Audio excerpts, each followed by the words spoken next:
दर्शक अस्सलाम वालेकुम। की वर्दी और इनकी वर्दी सेम नहीं होती है। अगर टेररिस्ट को हम देखेंगे 90 से देखो कौन सा टूरिस्ट उन्होंने मारा है कि मानो ये हमारे बाप जैसे है, मानो सिख भी यहाँ पे रहते हैं, मुसलमान भी रहते हैं, किस सिख को मारा है? ये खाली गवर्नमेंट की चाल है, क्योंकि इनको 2019 से कश्मीर को खत्म करना था। और 27 लोगों को कौन मार सकता है?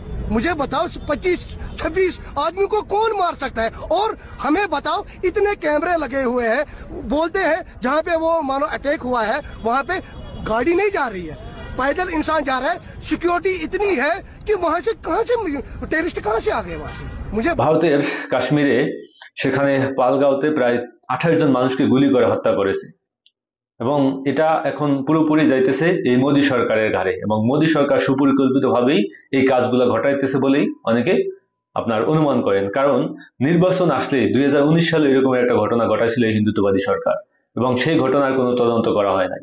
এখন এই যে 2025-এ এসে এই যে 28 জন মানুষকে গুলি করে হত্যা করা হইলো, এর পিছনেও এই মোদী সরকারের হাত। কারণ এই ঘটনা ঘটার মাধ্যমে লাভ কার, ক্ষতি কার, এই জিনিসগুলো আসলে আমাদের কল্পনা করতে হবে।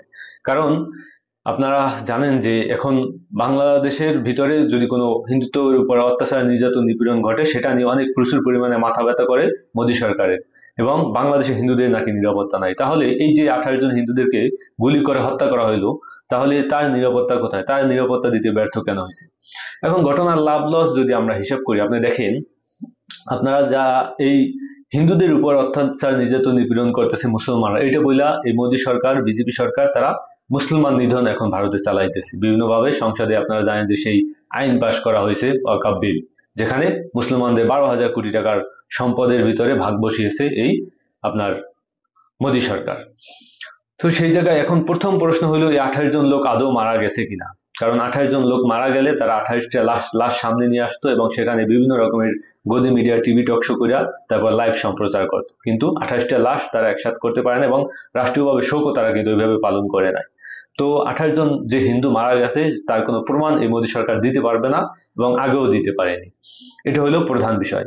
এখন এই যে 28 জন লোক, তারা দাবি করতেছে পাকিস্তানের লোক এসে তারপর তাদেরকে হত্যা করছে। পাকিস্তানের বর্ডার থেকেও যদি আপনি এই পাহালগাঁওতে যা আসার চেষ্টা করেন, আপনাকে আসতে সময় লাগবে প্রায় 4.5 ঘন্টা এবং এই 4.5 ঘন্টার ভিতরে অনেক চেকপোস্ট আপনাকে অতিক্রম করতে হবে, প্রায় 10-15টা চেকপোস্ট।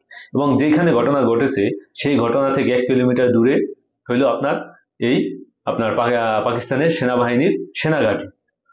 তো এখানে তারা দাবি করতেছে যে 4টি লোক যদি ঢুকে 28 জনকে হত্যা করা কি আদৌ সম্ভব কিনা, বা যদি